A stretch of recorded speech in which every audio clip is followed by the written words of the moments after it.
Thank you everyone for coming today, both online and in person, for our Inspiring Australia New South Wales Stakeholder Briefing. We're really excited to have everyone today.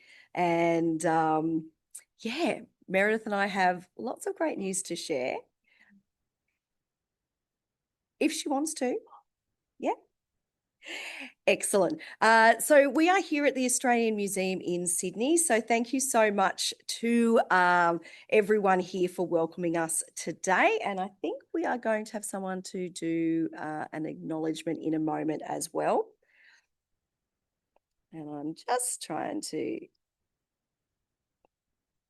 There we go. So we will be running through a little bit of history of what happened in our national program, state program, and we have some amazing guest speakers that are joining us today about our programs.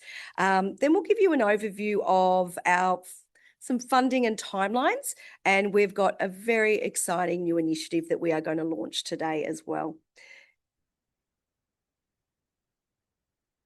So I'd like to welcome Narelle. Just give an acknowledgement of country. Thank you.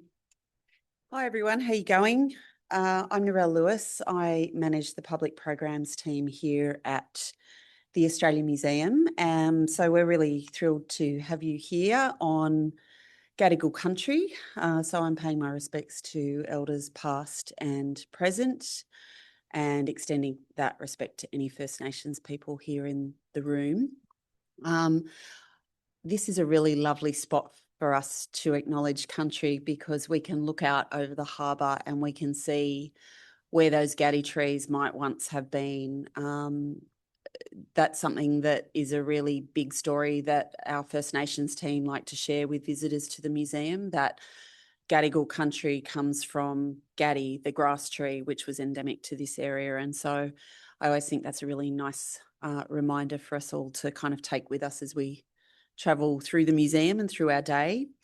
I just want to thank, first of all, Inspiring Australia New South Wales for asking to have us host the Stakeholder Briefing. We're really happy to have people come and visit us at the museum. And I would also like to thank Inspiring New South Wales for the support that they've given us and our colleagues at the Botanic Gardens of Sydney for our Sydney Science Trail Community Days. I won't brag, but I'll brag, humble brag. We're in our 6th year of that partnership, and we receive support for the community days that each organisation does. So we do a week of education programs, and then we do a community day at either end to kind of bookend the science week. This year, it was incredible numbers. We had almost 11,000 people walk through the doors on our community day here at the museum, and combined with the Botanic Gardens community day, Sydney Science Trail pulled 14,000 people along to our National Science Week programs as part of that kind of state total. So we were absolutely thrilled.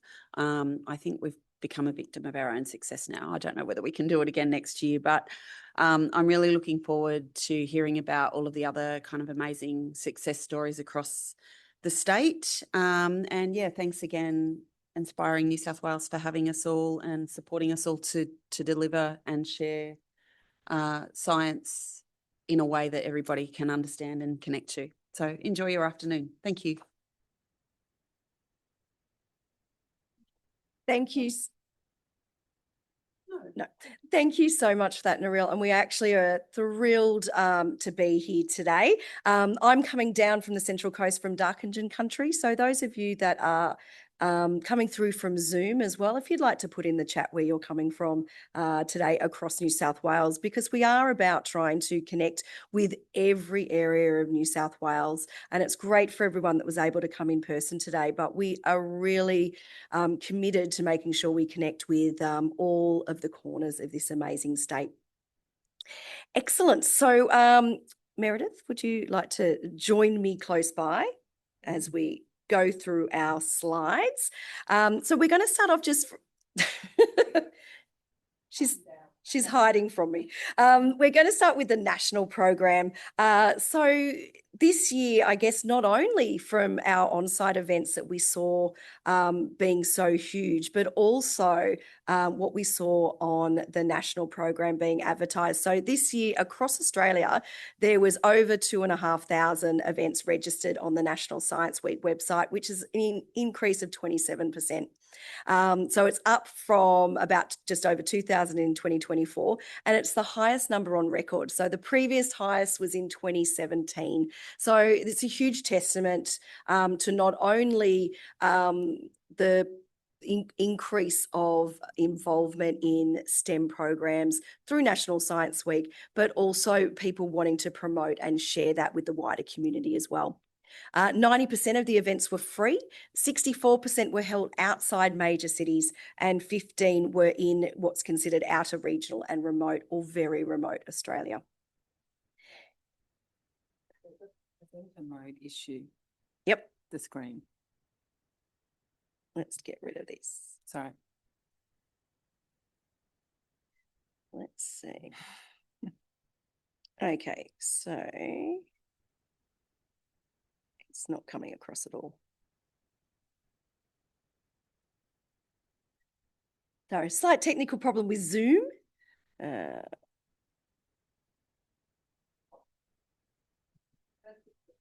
Oh, it has fixed it?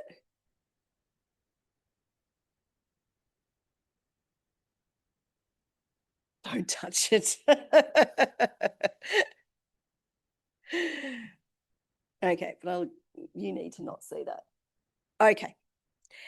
So as part of the national program, the ABC runs a science poll. So this year was the Australia's most underrated animal. Did anyone vote for their most underrated animal? So I voted for the giant cuttlefish because as a scuba diver, that was one that's very close to my heart and likes to play with me in the water. But it was the Ricali, so the water rat, that actually won. And of the 65,000 votes that they got, 20% was for the Ricali. Very cute little guy in the corner there. So they always try to have an interesting program linked with that. Last year's was the favourite sort of constellation in the Milky Way. And we can't give you a hint about what next year's is because we don't know yet. We often find out in our national meeting what it could be. So if we zoom into New South Wales, we were really thrilled with the variety and diversity and the location of the events. We didn't quite beat Victoria, but we were so close. You know, it depends on who took the numbers when. So we had over 573 events listed across New South Wales. Now, these are not all Inspiring Australia events, all the Commonwealth Inspiring Australia events. These are individual organisations. Some of them are coming from schools doing brain breaks, other school events or the movie events, but still it's an absolute huge improvement. And the arrows will show you how much it's increased from the previous year. We had 188 in non-metropolitan venues, 65 events hosted in libraries, and a part of that is linked to the library competition that we ran this year, that we had an extra sort of 25 libraries participating in programs. 74 were funded either by the New South Wales or by the National Inspiring Australia Committee. So that is a huge amount. And one of the things that was really great is we saw some more pins in our far west, which is an area that Meredith and I have been actively trying to promote and engage. So there were events at Cobar, Broken Hill, somewhere out near Mildura, I can't quite remember what the suburb was, and somewhere in the middle there, which if I zoom in, you can't see anything else. But also all the way up and down the east coast of Australia and through that sort of mid band as well. So we were really pleased with that reach, and it's something that we are continuing to work on to try to make those dots get even more popular. So yes, we're very, very keen. If anyone wants to help support an event in Broken Hill for National Science Week 2026, Meredith and I, we're ready to go. Got the car packed. Okay. So Meredith is going to come and talk about the launch and the next few programs.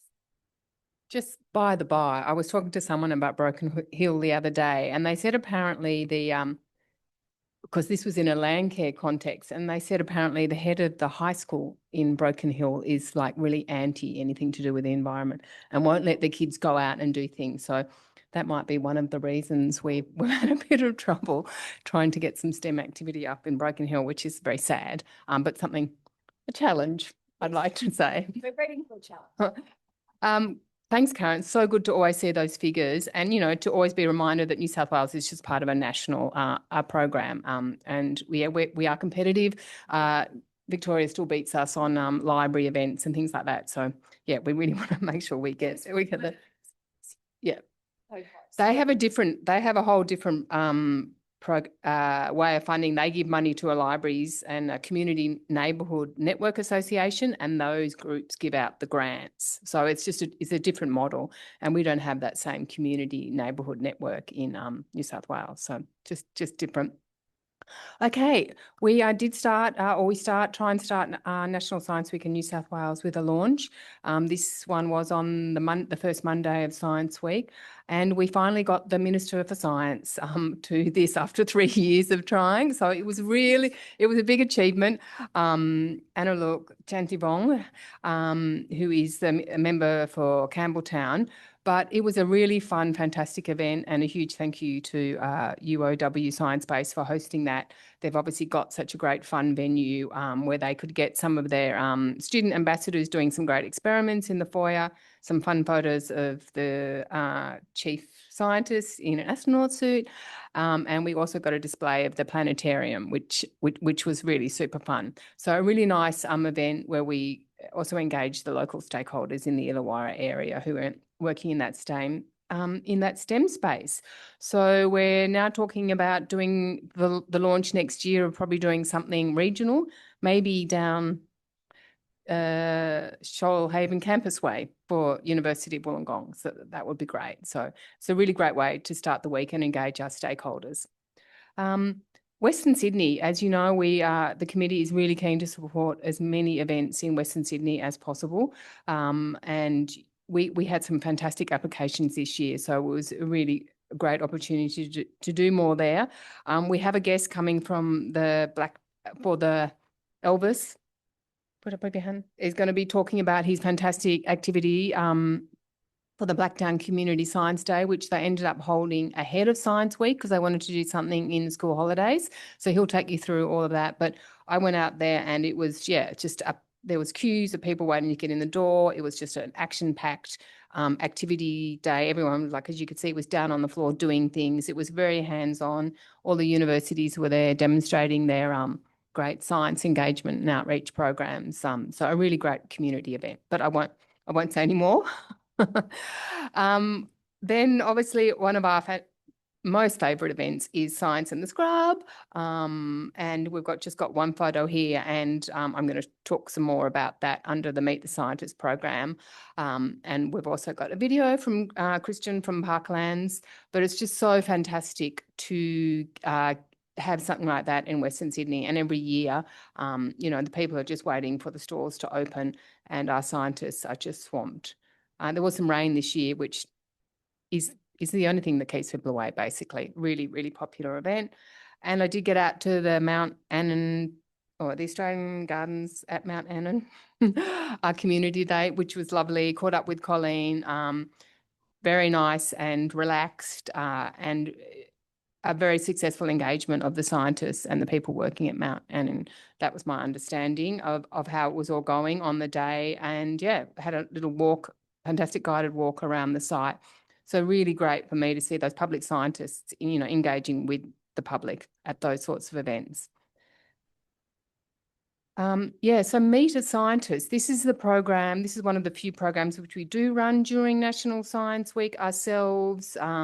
We, match individual scientists to community events. Obviously, the primary events are Science in the Scrub and Science in the Swamp, where we take out some stalls and we have a whole program of scientists in there.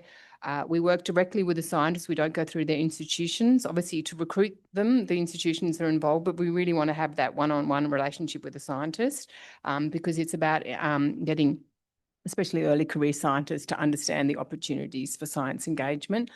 And yeah, we just have a lot of fun, and we say, you're going to be busy, and they're like, yeah.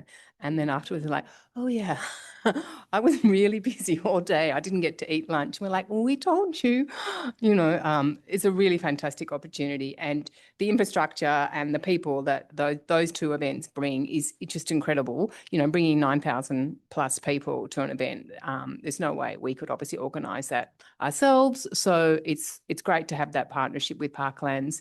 And we do match, we do also try and match some other smaller events like Sydney City Farm had a great little meter scientist stall at their activation this year, and they can see opportunities to grow it. So lots of opportunities there. I'm just going to play this little video from,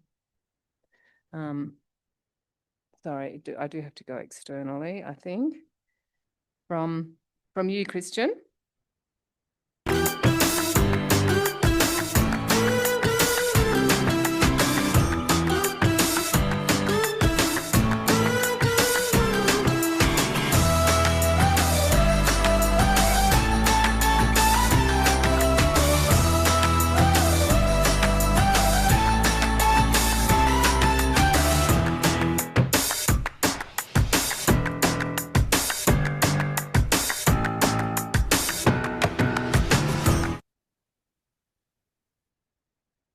Okay, does anyone have Karen's phone?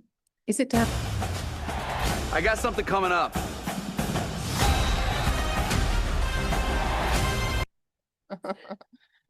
It's okay. Oh, sorry, did I just stop the video? Go back to Zoom. What have I done, Karen? Sorry. You've done exactly what you were meant to do to get the video working. Okay.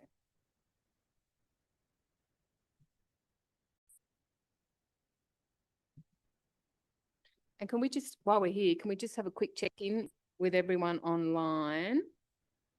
We've got some, we'll just check that the chat.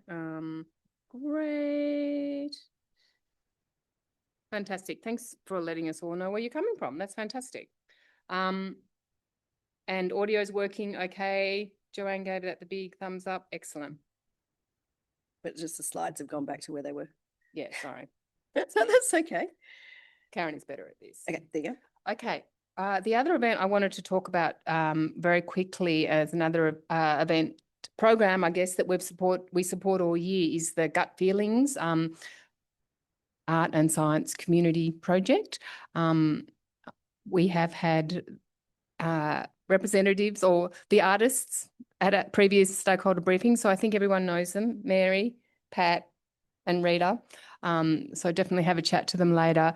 It's been great to support them throughout this year. Last year's National Science Week, we launched the program, I guess, at Hazelhurst with a fantastic event, and the ladies have been at numerous events throughout the year at community libraries, getting people involved in the project.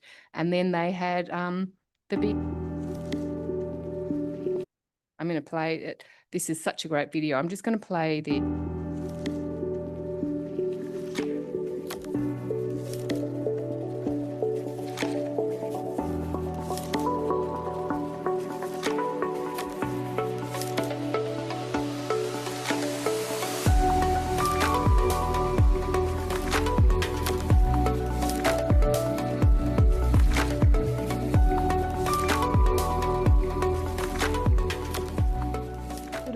Everybody, it's great to see a great crowd. Great. Rita in Coral Landbridge. Welcome to all family and friends. The lands that we stand on today are the lands that my ancestors walked.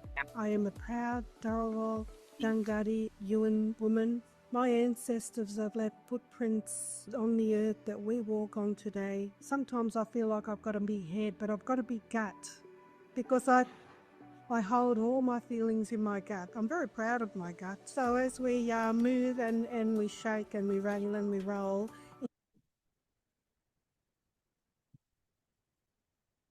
Oh, Okay, sorry. Let's just keep the video. Enjoying the exhibition. take that off. Sorry, guys. Thank you, everybody. Zoom did an update.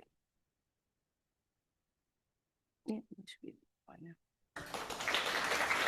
Well, it's a real honour today to Okay, I think we're there. be here in National Science Week to launch this beautiful exhibition. It's such a fantastic display of creativity and of education.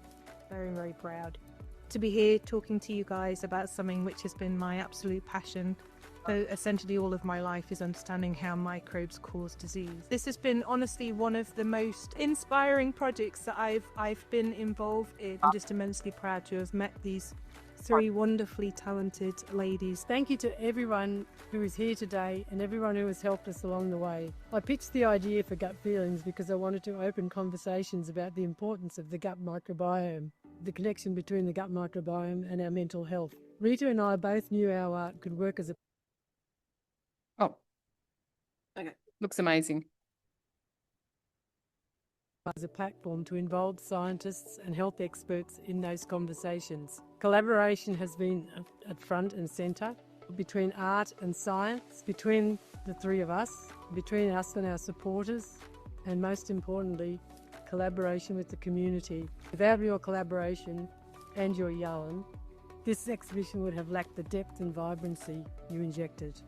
Hello everyone, good afternoon. Stop it there. And I think everyone's got the I think everyone's got the anyway, please talk to Mary, Pat. Okay. Regional New South Wales again. Can we do anything about this? Yep. Can we get rid of this top thing? Yep. How do we get rid of it? It'll pop. Oh, it'll go eventually. Yeah, Okay. when you take your mouse off. Oh, I think it's over to you anyway for Regional New South Wales. There you go. Okay. Sorry. Okay. Where are we?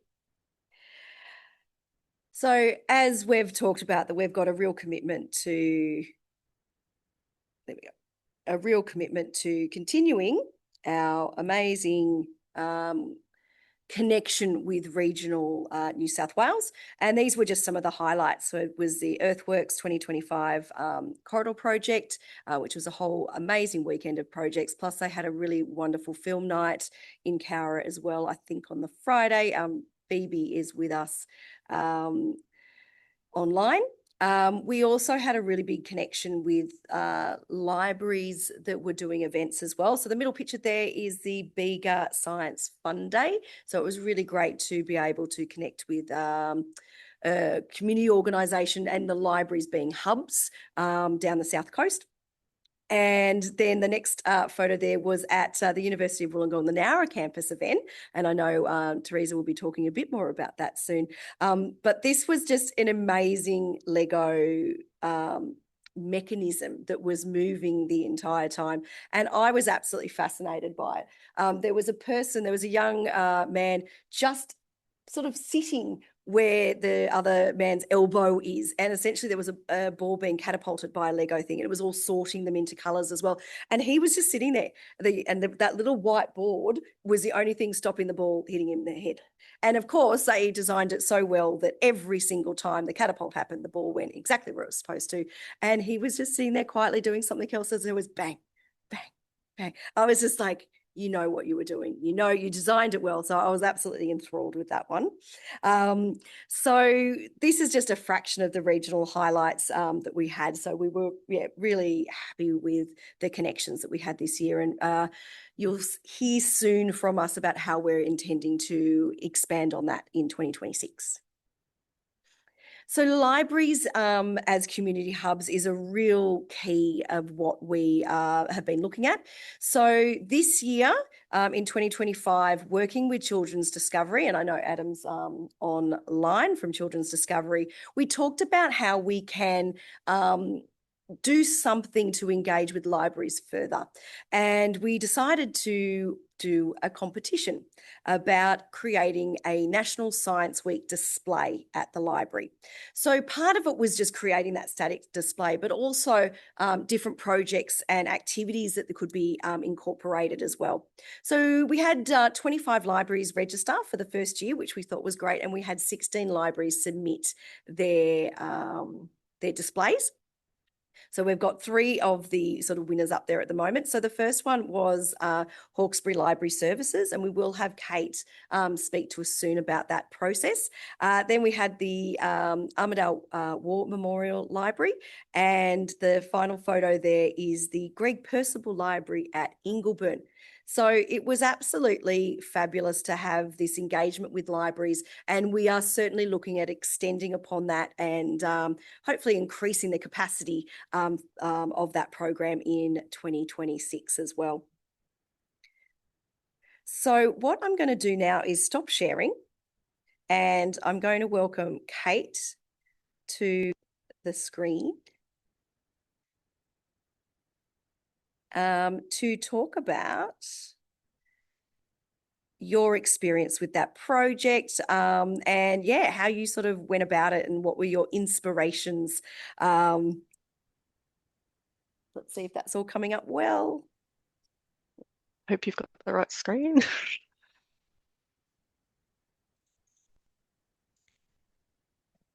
Are you getting the full screen? Yes, it is now.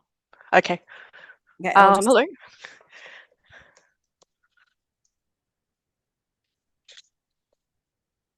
Right. Thank you for having me today. Bit nervous. We entered the competition. We have done things for Science Week previously, usually talks. So we have people coming to talk about astronomy. We've had talks by the river.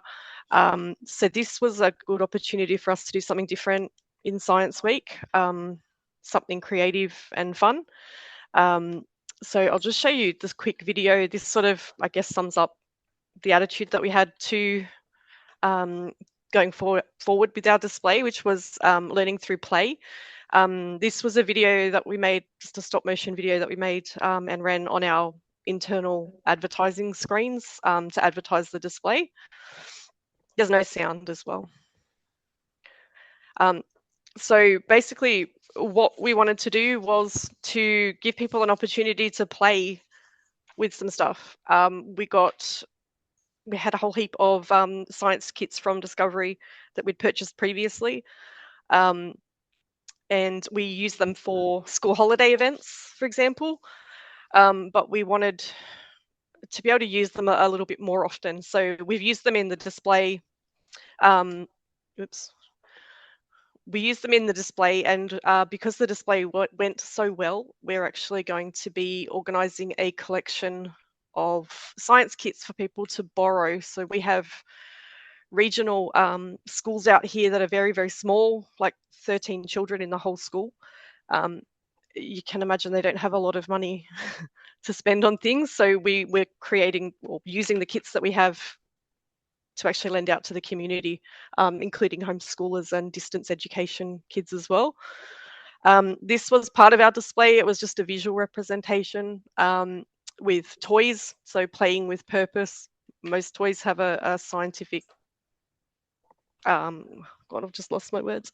There's a concept behind them. So, you know, structural stability with things like Jenga or stacking blocks, potential and kinetic energy.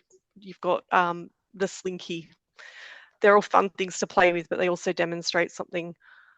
So we had those on display. They were our no-touch display.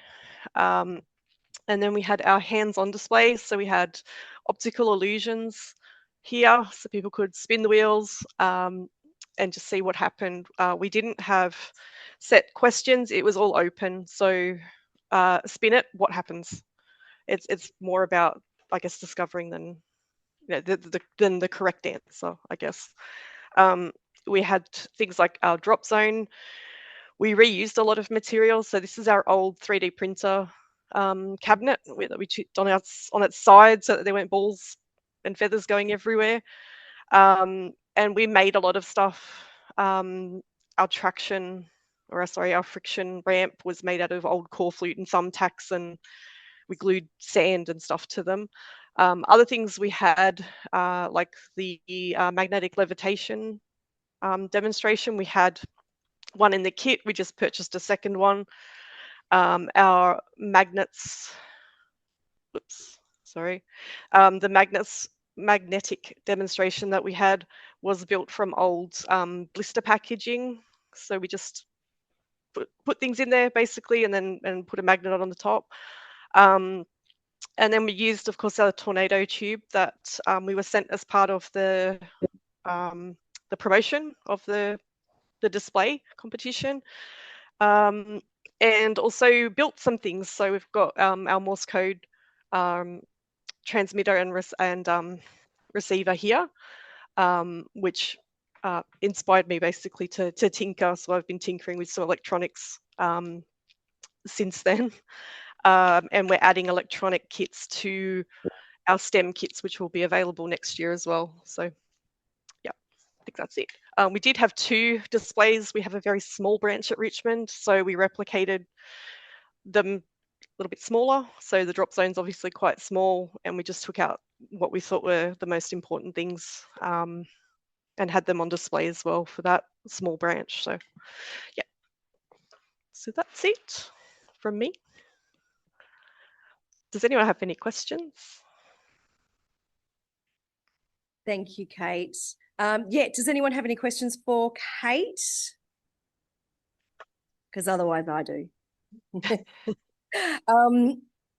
Are you inspired to continue to do this in 2026? Oh, absolutely. We had we expected the kids, so kids would come in. We have programs for readers, say on a Thursday, who are struggling to read, struggling to often interact with people as well. They came in when I was putting it together, and they had a blast just helping me set up. Like, can I touch this? It took twice as long, but they had such a good time. We also had repeat visitors. We had people coming from other LGAs, which I was surprised at. And we had disability groups. We had people that were coming in for meetings, like a local history group came in to do their meeting, but they actually stopped at our display and played with it for a little bit before they went in, and then came up and said it was great to see something that they could touch, basically. So yeah, we'll definitely do it again for sure. Excellent. Well, I'm really interested in hearing about the extension that from doing the display and having those activities that now the library is thinking, well, we can do this as a loan program to help support sort of, people and the community that are further afield. So I think that extension is exactly why we like to do these programs. So yeah, we will be excited. We're a bit nervous. I'm sure Adam was in some Zoom calls with me that's like, we could have heaps of people, or we could have one. So we were very pleased with not only the number, but the quality of the displays. And we could tell the groups that had fun doing it. So certainly that was a testament to your entry about how it was not only just in one library, you had it in both of your libraries, and how you were able to sort of engage your community and how much fun it looked like you were all having. Oh, absolutely. Excellent. Are there any questions on through Zoom or in the audience? Okay. Oh, there's one in chat, or I think that could have just been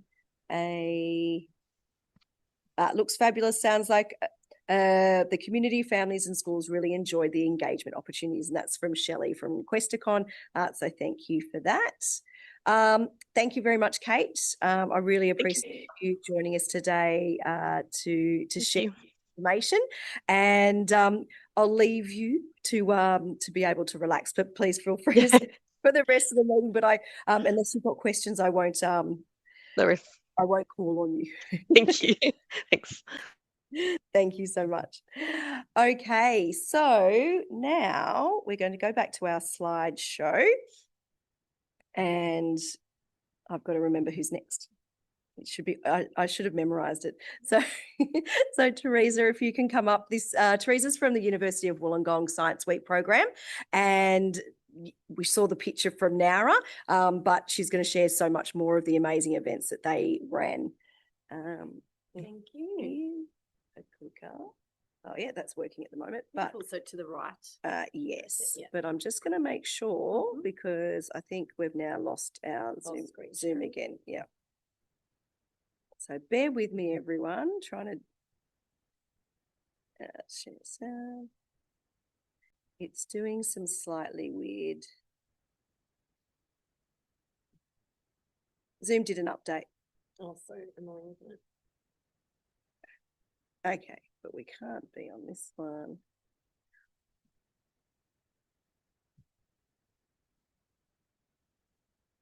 Sorry. No, okay. It's hiding under there. Oh yeah, the swap view. Yeah. Ah, there we go.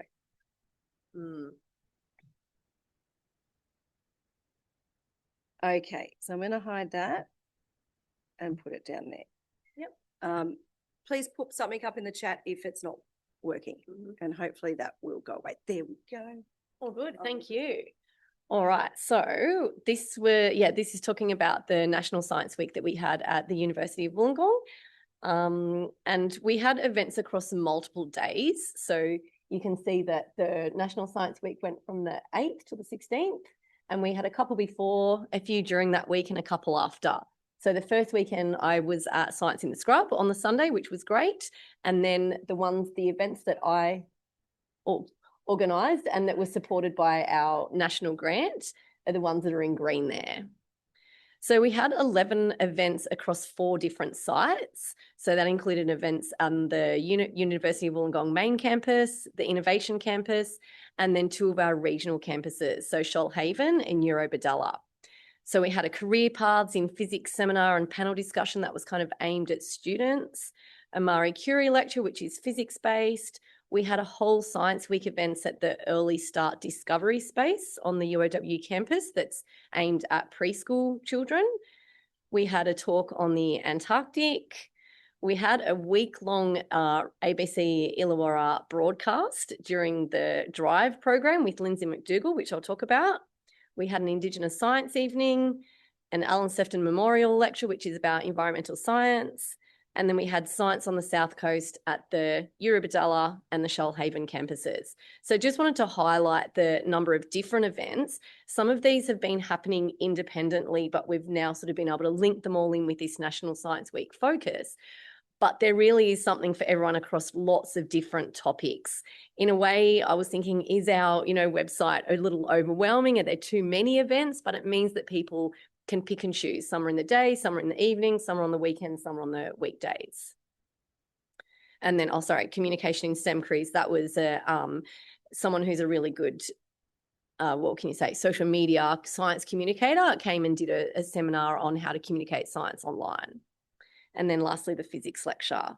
So these three, are the ones that we had Commonwealth funding for. So the Indigenous Science Evening, and then the Science on the South Coast, which was at the 2 regional campuses. So the Indigenous Science Evening was held in the science space at the UOW Innovation Campus. We started with a cultural yarn. This was led by 2 Indigenous academics at the University of Wollongong, and it was yarning about the science that has always been here, teachings of Gurrawal, whale, and Buru kangaroo, about connectedness to country. So it was based on this book, which is amazing, Gurrawal the Whale. It talks about the history of the stories that were passed down about the whale migrations. And so Crystal and Peter, so Dr. Crystal Arnold is a Gundungurra woman and Peter Hewitt is a Jerinja Yuan man. And they led this cultural yarn. So they were seated at the front. So it was in sort of more of a yarning style circle, in the theatre it's slightly curved, and we had questions at the end. But yeah, they passed around a message stick and really focused on the stories and the connectedness to country. Then we had a presentation of a specially designed planetarium show in the planetarium of the science space. It's called The Earth Above, a deep time view of Australia's epic history. So this has been developed by CABA, which is a Centre of Excellence of Australian Biodiversity and Heritage. That was produced by the Deakin Motion Lab in collaboration with First Nations communities and the UOW science space, because it's specifically designed for that dome planetarium view. And it's really amazing, showing this amazing country and stories and linking Indigenous knowledges with trying to show the connections to things, modern day problems as well. So how we can really think about environmental challenges.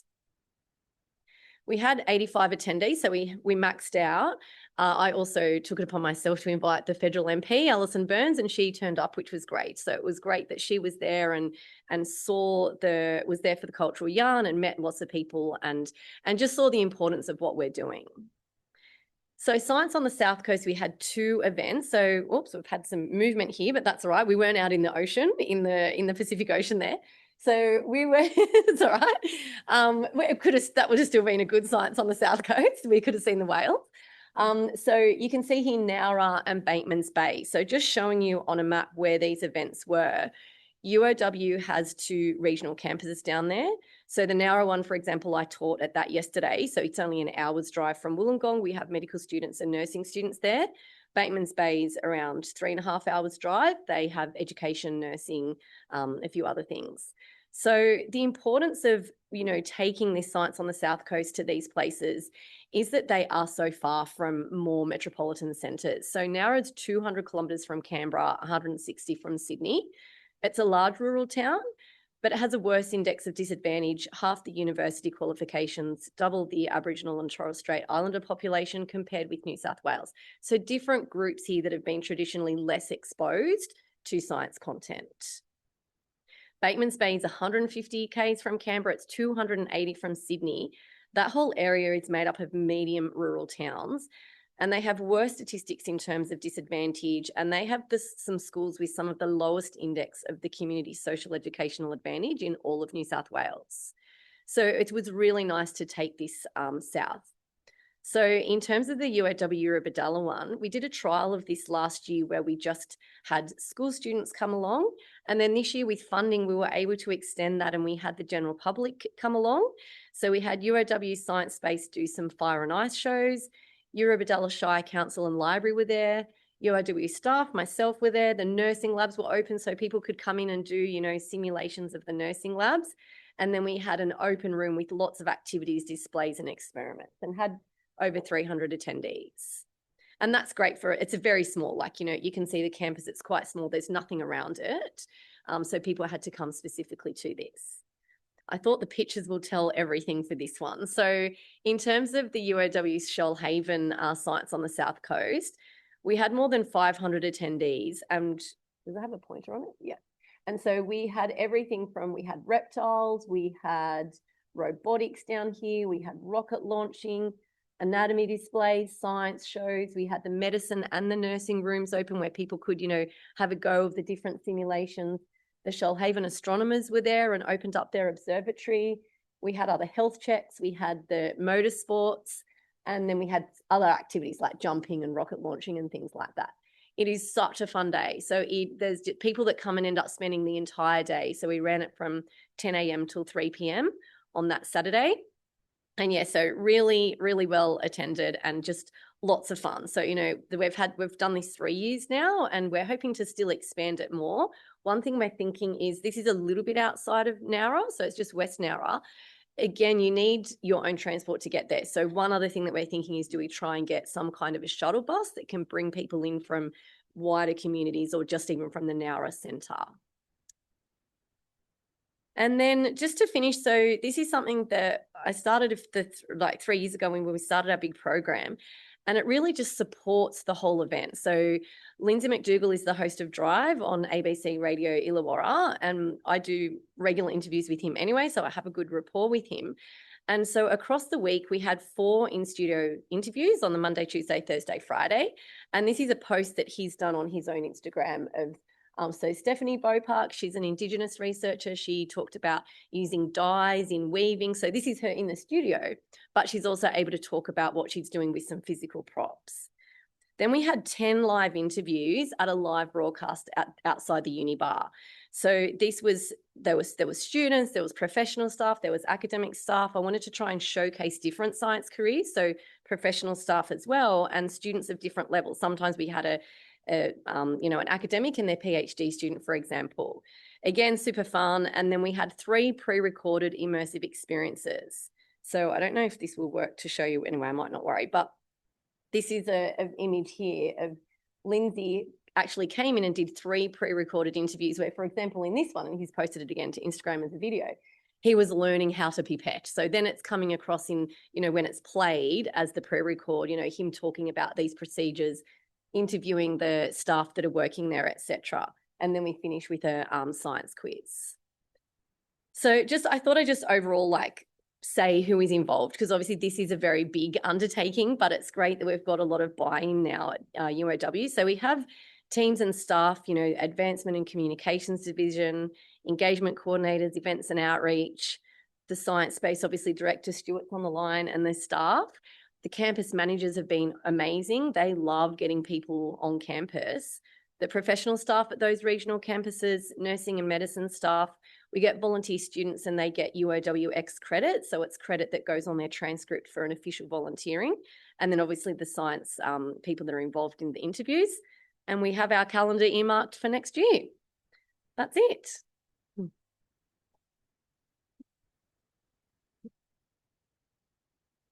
Excellent. Thank you so much. And do we have any questions in the audience or in the chat? It was so amazing. Everyone's can't think of anything at the moment. Yeah.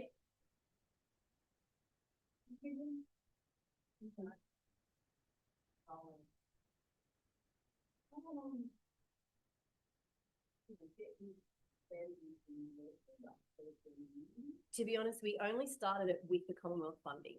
So 3 years ago, so in 2023, the executive dean of the faculty said to me, I want you to apply for this grant. I'd never heard of it. It was November. I'm like, oh my God, it's due in December.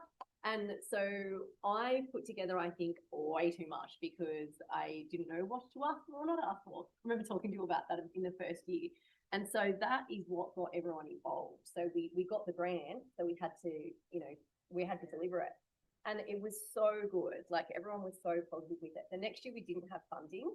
So on a super shoestring budget, we still did the Shoalhaven event.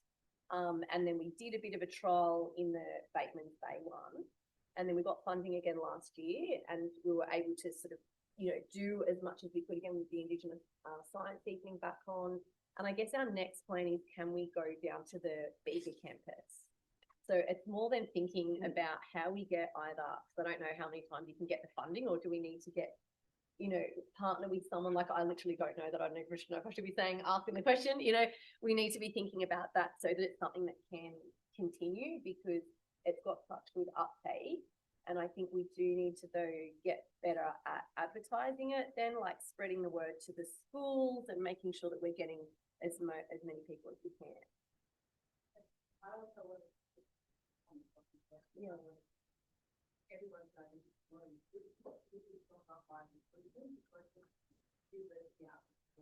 Oh, no.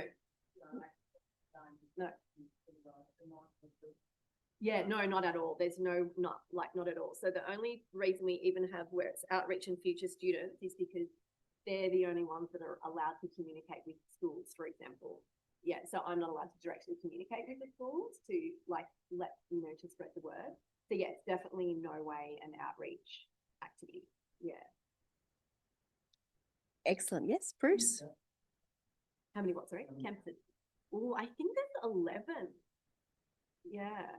Yeah, I should know that. Yeah, and oh no, sorry, maybe I'm thinking 11. We've got 11 hubs in the medical school. So we have hubs out, because you made me think, we have a hub in Broken Hill, have a hub in Griffith where we've got medical students placed. The campuses, Stuart, do you know? We've got Eurobadala, I think Bega, Eurobadala. Yeah. Yeah, we've got 3 down the south coast. We've got 4 currently across Liverpool, 2 in Wollongong, Dubai, and Malaysia. And then we've got arrangements with India, China, and one other country. So relatively extensive. Wollongong's pretty big. World domination. Wonderful. Thank you so much, Theresa.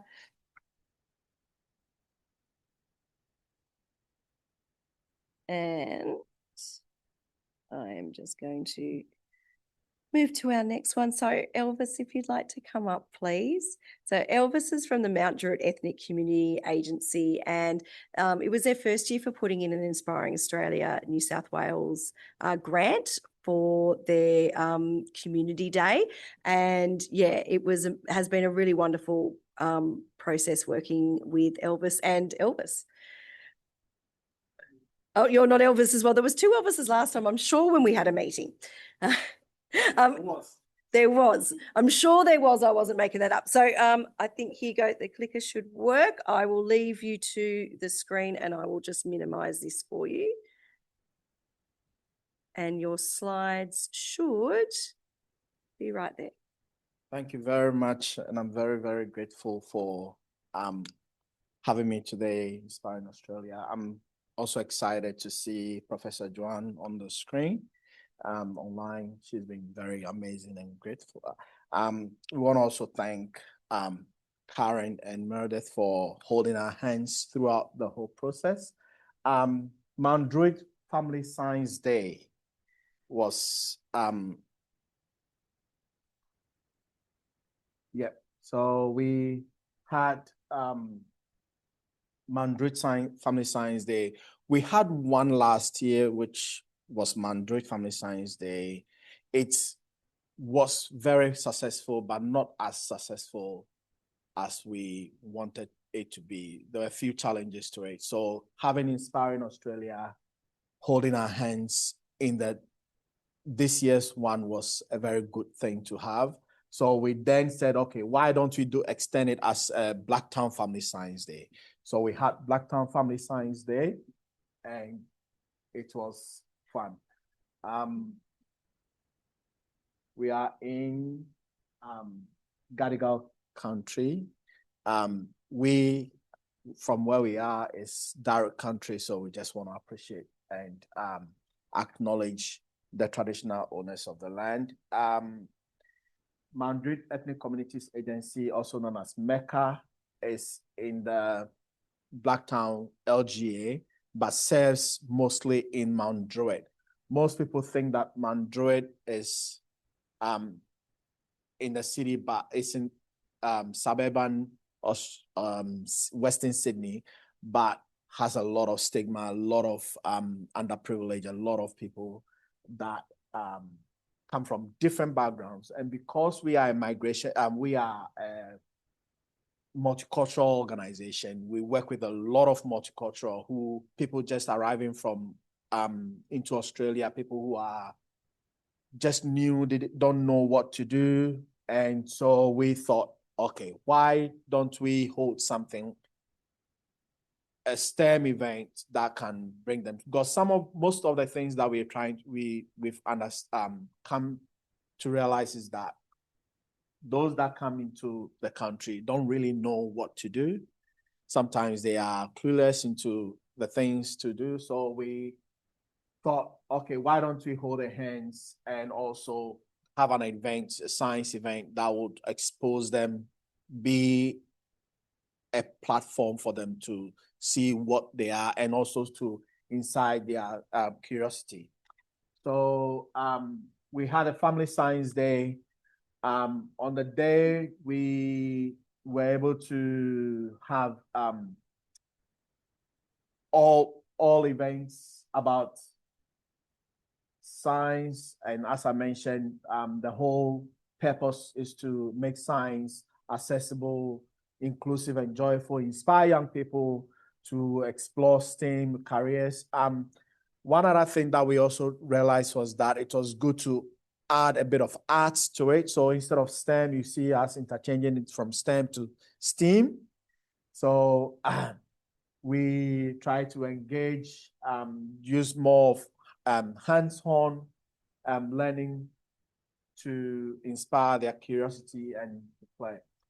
And we're fortunate to have over 17 partners helping us in the science event.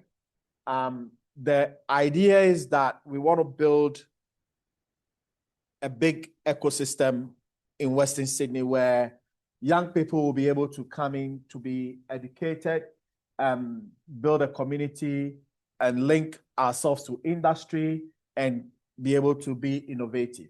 So that is the whole thing, the whole concept of what we do and why we want to do that, what we're doing. At the moment, we've been able to have a university study hub. And the university study hub is supposed to be the bridge where we as a community organization will build a bridge between science, innovation, community, and a pathway building their curiosity, confidence, and capability to what they can do. Before then, I want to talk about two things that happened this year during our Family Science Day. I was approached by ACU, Australian Catholic University, that they had one of the things Mecca does is we go to schools and run programs working with young people. And then they said, they've got some funding to train about 42 students, year 10 students into robotics. So what we did was that we took those students, from our mentoring program and from most of the programs that we have across the LGA, and then we took them to ACU. And then after the program, they had free robots, free iPads, which was very good, but that was not what we were looking for. We were looking at building capacity after that. So after that, we took them to the science event and they had the chance to display. I'll show you the video after for you to see what they were able to do. But in doing that, what we went further to do is that we used our platform, which is the University Study Hub we just had, to say that you finished what you're doing, now come and use that to help teach primary school kids. So during the school holidays, we got a few primary school kids who came to us, and these guys who had gone to learn were the volunteers to teach them what they have learned as a way of building their capacity as well. And it was very empowering to see someone that you've carried from knowing nothing to be the one teaching people how to and it was very inspiring. What we're trying to say is that we want to be the link between industry and school. So education and pathway, whatever we want to have, we want to be the link to that. And we want to see a lot of curiosity being built within young people in schools and in homes. We want to inspire confidence and grow through mentoring and the using of the University Study Hub as an example. And then want to be able to build capacity for them, and then for them to be able to say that, okay, this is the career path I want to take. I want to be a good scientist, and I want to be like anyone that you want to. So we want to build that capacity and take them through that. And we want to be the hub for be the ecosystem for Western Sydney. So the University Study Hub, which I'm fortunate to be the new manager for it, and is going to be hosting a lot of robotic pop-up sessions like we did during the school holidays. We're going to be partnering with universities to build more outreach workshops, which we're planning to have after that. So this is just not an event. It's a platform that I think we want to use to as a way to get more partners, get more people to build the capacity of the community that we live in, which is in Mount Druitt and Western Sydney. And I want to be able to have more community-led innovation challenges. And what we're also trying to do is for our young people and people that come to us to be able to look outside the window and say, this is something, this is a challenge, and this is something I want to do something about. So to develop the critical thinking of these young people and to continue to nurture.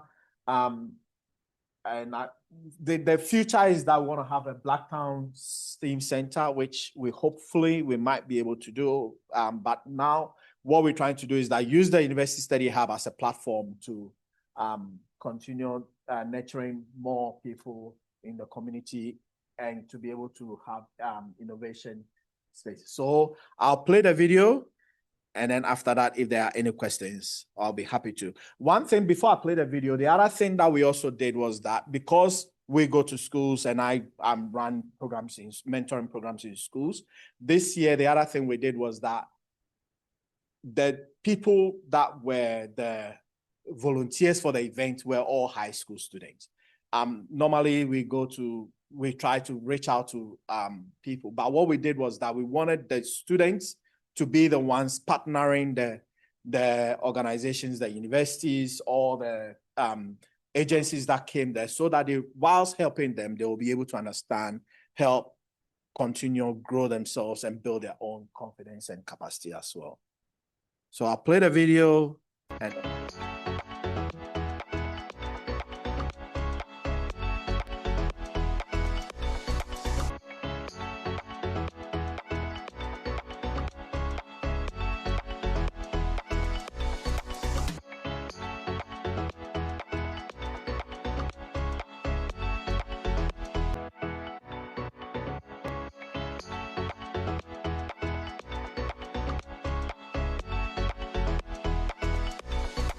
What was your favorite part about today?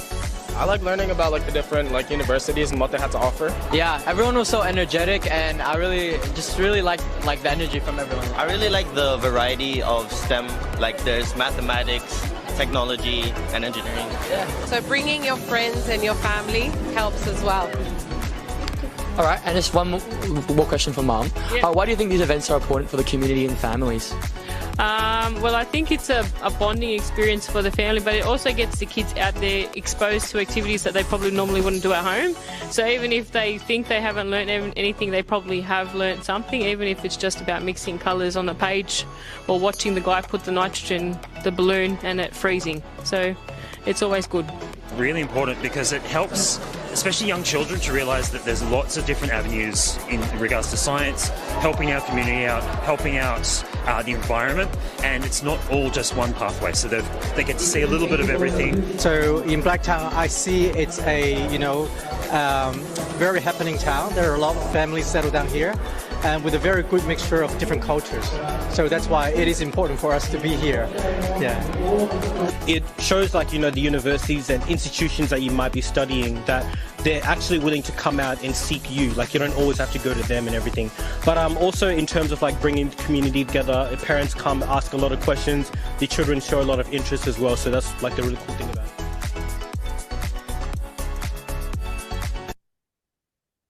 Thank you.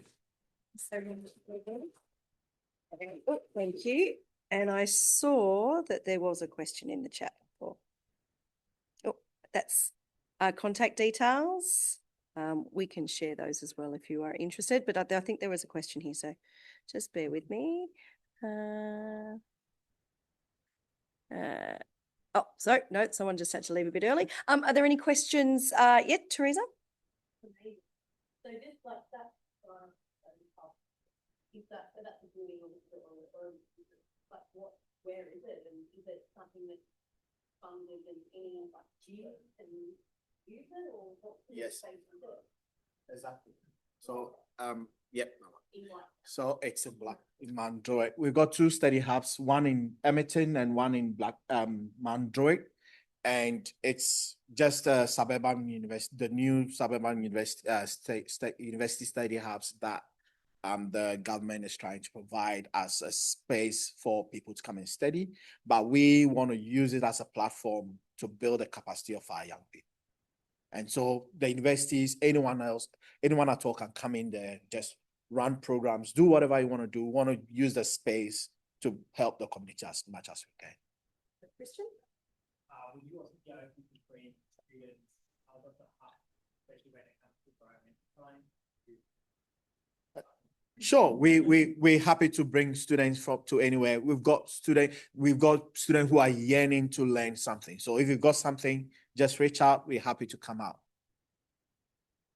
I got students that we take to all the universities, some of the universities that are willing to welcome them and take them, and we're happy to do anything. Yep. Excellent. Are there any questions through the chat? Hi, Karen. Hi, Elvis. Oh, yes, there's a question through. It's not as much of a question, it's more sort of a comment. So I think, Elvis, it's great that you have that vision. And it'd be lovely to organise an opportunity where a range of universities and partners can sit down with you and talk about how we can sort of build on that vision, because I think it aligns really nicely with a number of what the university teams do, and probably getting a team of us to sit down together to talk about empowerment opportunities for youth in the ways that you've talked about, I think would be really nice to just talk together, because a lot of what you said resonates really well with a number of things we do, and I'm sure it resonates well with a number of things other universities do too. So yes, University Network. Excellent. Thanks, Joanne. Just bear with me.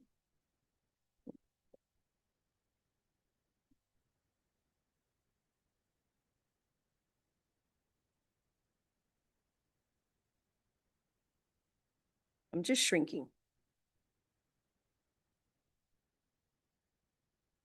There we go.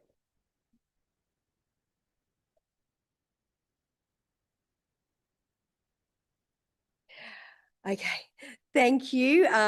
We are now going to welcome Matthew Grace from the Citizen Science Corner Project, which is a fabulous newish initiative. I don't want to say brand new because it has been, getting going. Yeah. Yes, I should say.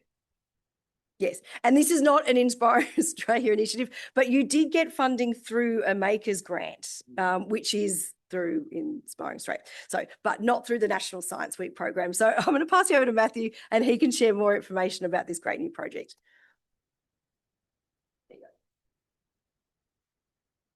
All right. I'll probably just kick off by saying Elvis and Prof Larkin, we should chat after this. Be great, and all those university people online. And I suppose to the question at the back there just before, citizen science might be the avenue by which we bridge a lot of these things. And so you'll see some familiar themes with what I'll show you here, but I'd ask you kind of to imagine, what if this program scales? How could it help Elvis? How could it help University of Wollongong with their goals, etc.? So the Citizen Science Corners in public libraries actually came out of a school pilot program in Queensland.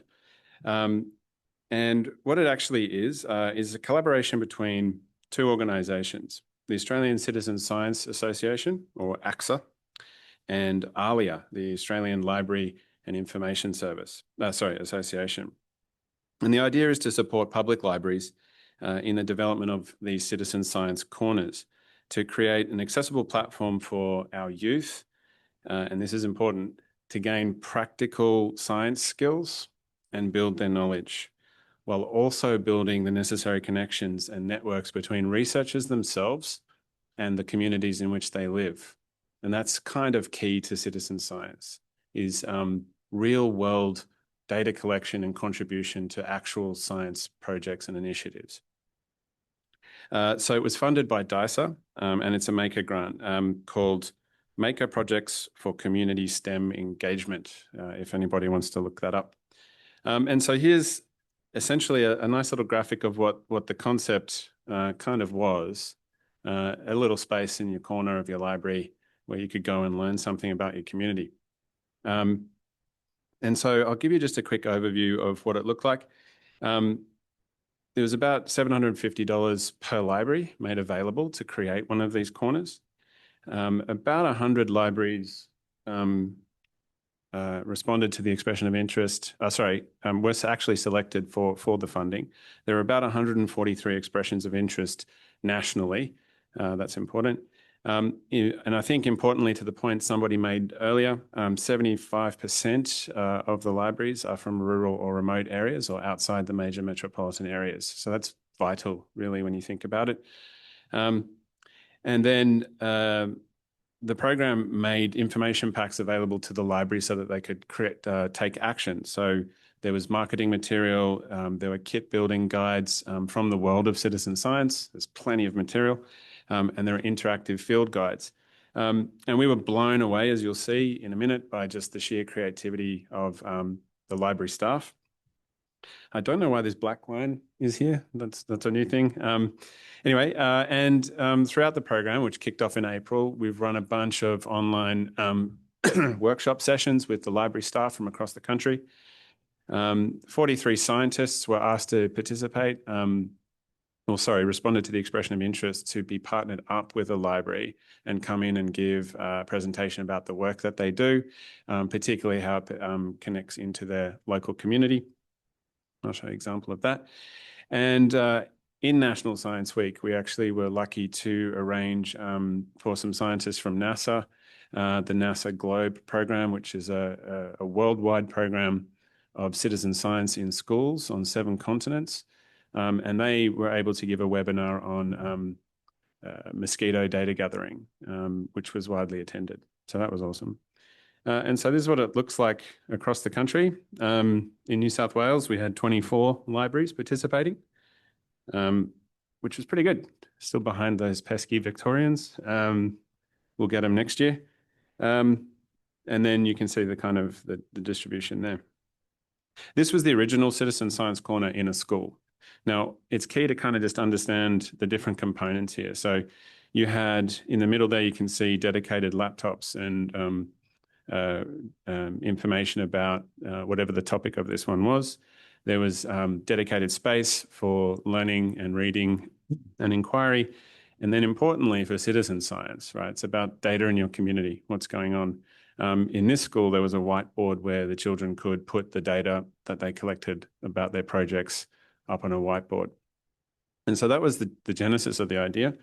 And as you can see here, the participating libraries just went nuts with it, really, covering all sorts of things, mostly environmental topics. But there are other things in there like astronomy and health and other things. So citizen science, for those that don't know, in Australia, they think conservatively about 100,000 volunteers nationwide.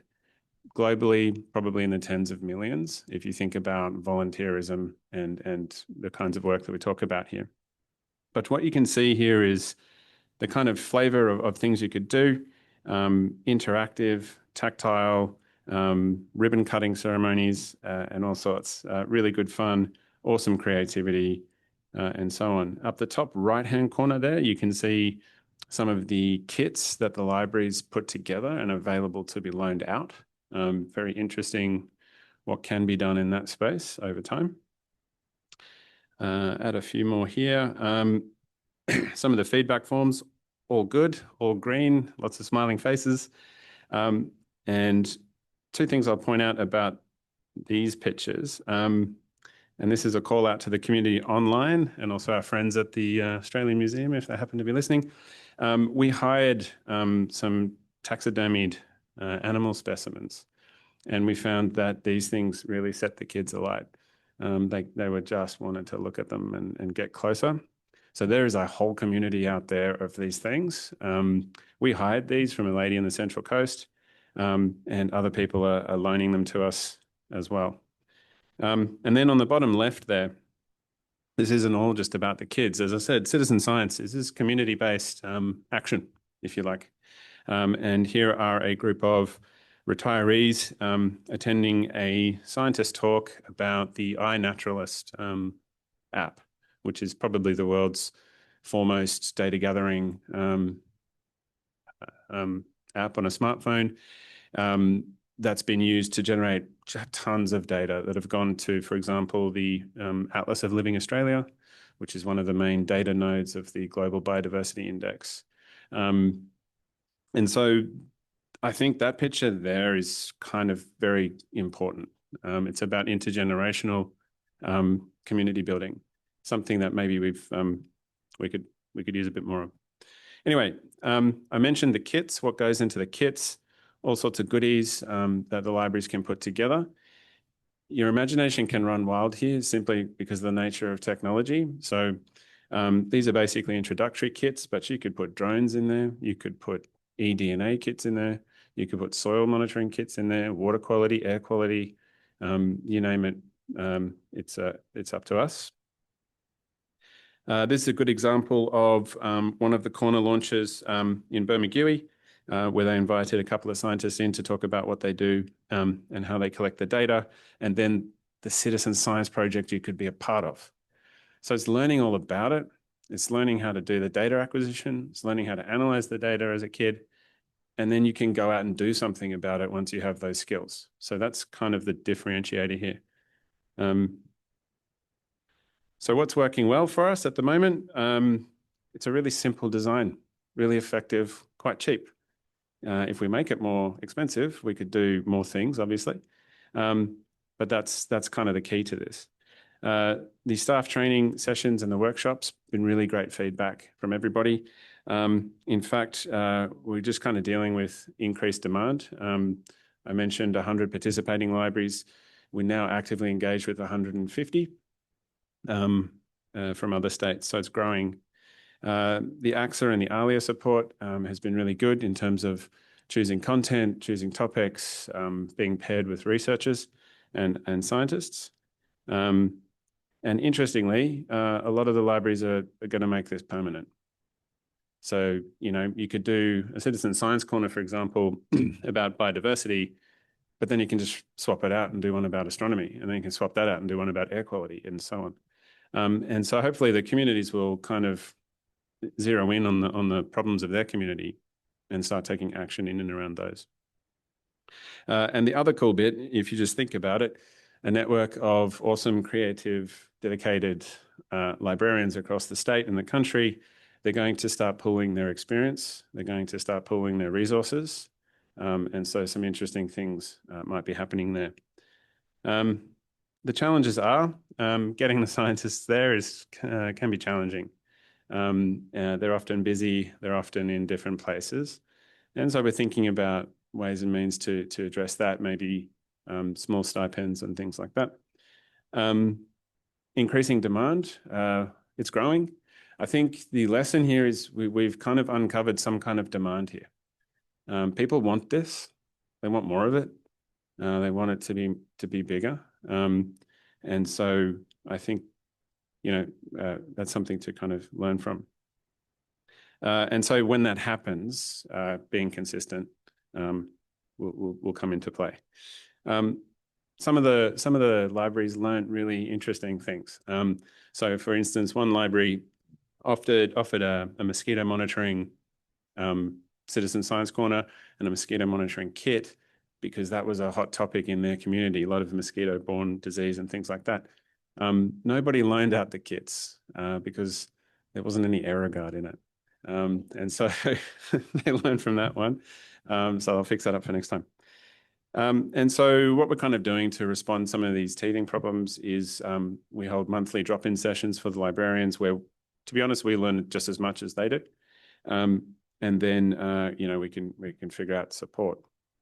So that's it, really. I'm happy to take any questions. I think just to kind of reiterate, I think my observation of the first half of these presentations was about creating access to curiosity for the community.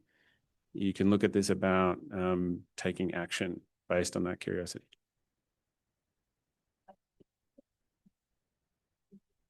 Yep.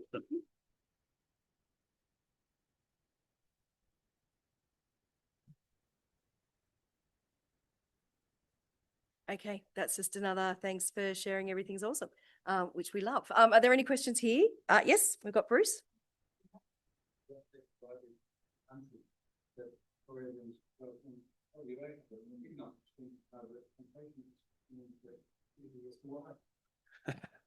I don't have a theory as to why, but my colleague who organised it probably would. So I don't have an answer to that one, sorry. But I'll take your details and I'll get back to you. We could say that they had linked up with Inspiring Australia, Western Australia, and that was a connection, but that would be pure speculation. Excellent. Thank you so much. Yeah, I am an avid citizen scientist. And for those of you, yesterday was the beginning of Aussie Bird Count. So if you haven't found your 20 minutes to sit outside with a cup of tea or a glass of wine, depending on what time of day it is, yeah, sit outside and watch birds for 20 minutes and record them for citizen science. Excellent. So now I can't make things work. Okay. So it's a double act now. It is a double act. So yes, we've got 10 minutes. We've got lots to tell you. So upcoming dates for National Science Week 2026 is the 15th to the 23rd of August. So we've kind of jumped a little bit late of how the dates have moved around. 2027 will be the 14th to the 22nd and so on. So there is a school's theme again. This year it is Seeds of Science, Nurturing Knowledge for All, which I actually think is quite lovely. There will be a teacher resource coming out from the Australian Science Teachers Association in March 2026. This is not a theme that everyone needs to adhere to. It is a school theme. We don't have a national or a local community theme. So anyone is available to connect to that if they want to sort of have a theme to hang their projects off, but it doesn't have to be that. But we do find that schools are very interested in that. We've also been really excited to have new National Science Week characters designed for this year. Yep. So Meredith is going to have a little point to the different characters, and I will try to do this. Yeah. So we're looking at the echidna in the bottom corner. Does anyone want to have a guess what state that's from? I should say state or territory.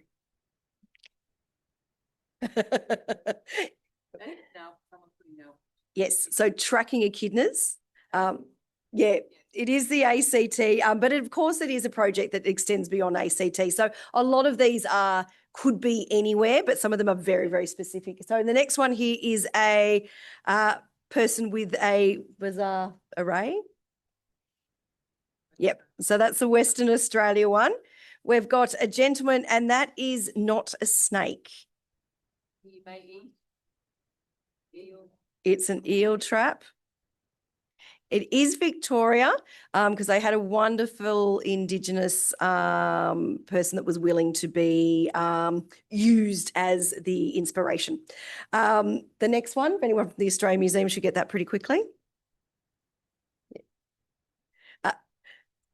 Yeah, so that one is our new New South Wales character. I put in about 10. So a couple of them are quite close to sort of New South Wales, and we are able to use them for any program. We don't have to stick to our own state. So the next one, we have a scientist looking at a fossil in a, yep. Yep, it is South Australia. Specifically, it's the Ediacaran fossils in the Flinders Ranges.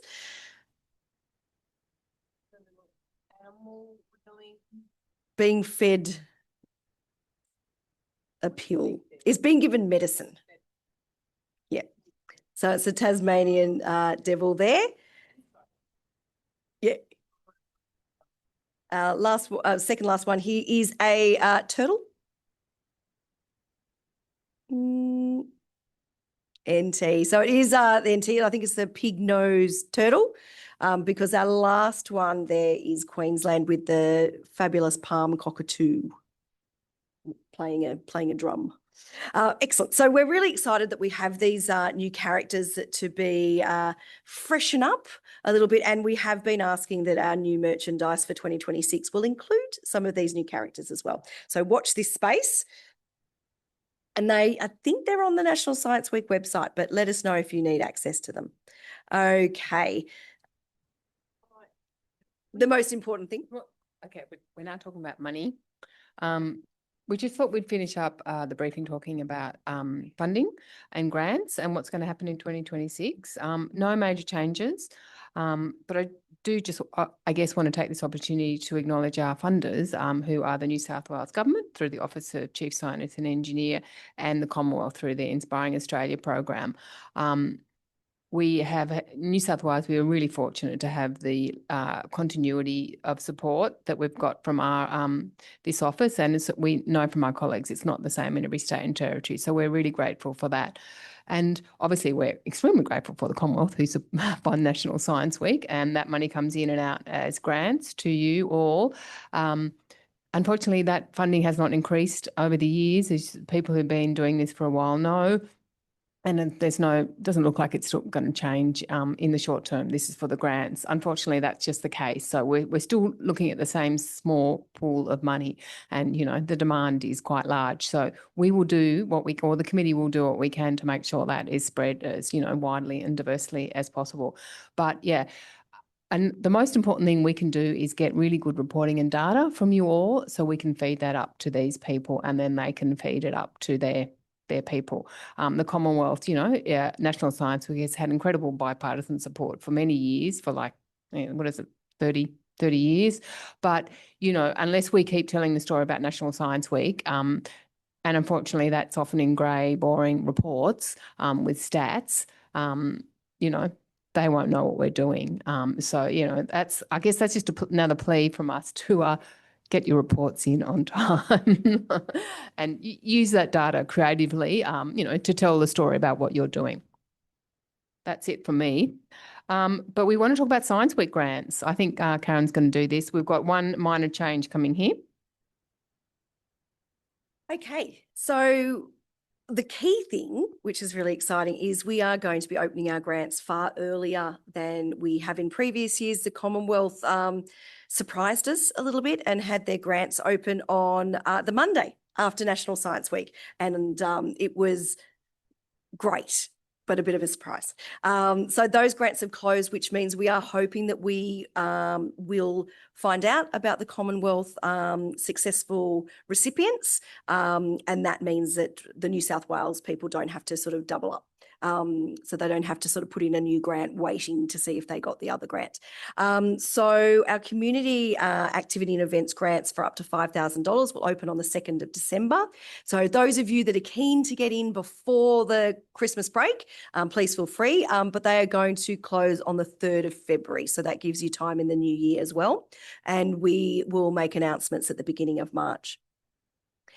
Due to the success of the library competition, which we will run again in 2026, we are looking at a series of library grants of up to $1,000. We're going to open that on the 9th of March, close it on the 10th of April, and have those announced on the 1st of May.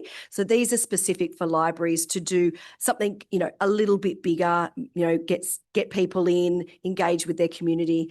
So they're small grants, but we're very excited to be able to support our libraries further. We can see from the amazing citizen science corners to the library competition and to everything we see throughout the year that libraries are such an important community hub, both in Sydney but also extremely important across New South Wales. And this is our exciting part. We've got a new grant. We're doing this one together. Yes, we're very excited about this. Yeah. Do you want to? Yeah, okay. So look, regional hubs, I think there are some people online and who, I don't think we've got anyone from the regional hub here. Oh, except, Christian has been involved in those in the past. They've had a really long history and they've been a great success. And, as I always say, my predecessor, Jackie Randall's built up an incredible network over a decade.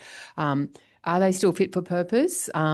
We have there is declining interest in them. We still have some very active hubs, but certainly not the extent that we used to have. And I just think there's lots of issues around capacity for volunteer groups across regional New South Wales. So we are definitely keeping our hub system going and talking to those existing hubs and always looking for new hubs.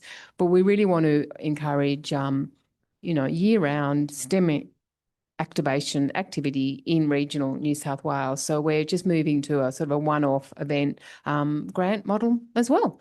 So In addition.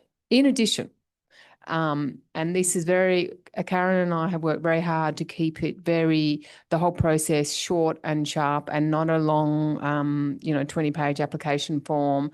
We just want to know what people want to do, where, what, how much is it going to cost? What is the science, the most crucial question that people sometimes leave out of their applications.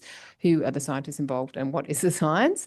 So we're going to open that I think we're opening it today. Yes. Karen's got the page. Yeah, we are essentially launching this as we speak. So as of 4 o'clock, the web pages should have gone live. So round 1 of these seed grants opens today and closes on the 18th of November.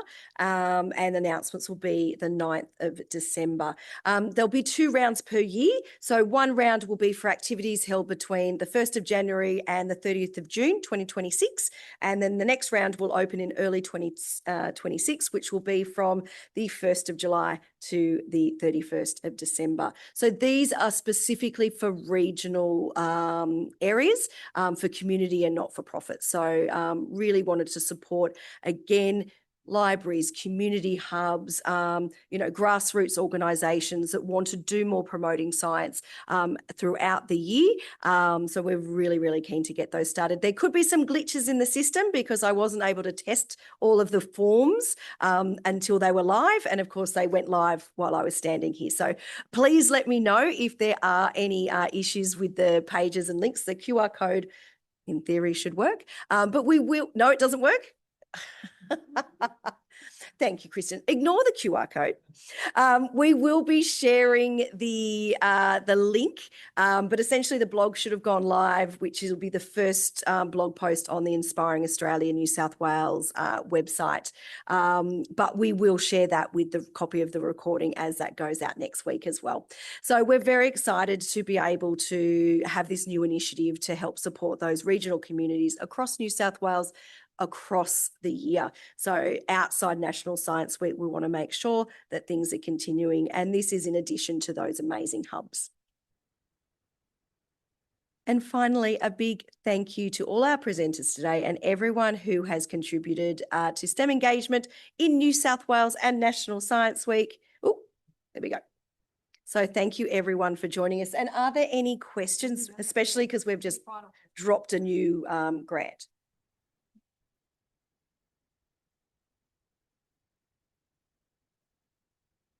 Online, anyone in the chat? Everyone's really excited and can't wait to get their regional communities involved. Fabulous. Well, just an awesome work, everyone. Thank you so much. Some claps and some celebrations. That's a great way to finish off the meeting. So thank you, everyone that was able to join us in person today and joined us on the Zoom today. Really appreciate your attendance and we look forward to supporting you and working with you all throughout the rest of 2025 and 2026. And just a little quick note, our next newsletter will go out on Tuesday, the 4th of November. So if you have any events that you would like to promote or share, please send it through to me before that date and I will include it in our next newsletter. Excellent. Thank you. Thanks, everyone. And please enjoy Bye, Zoom. lovely snacks.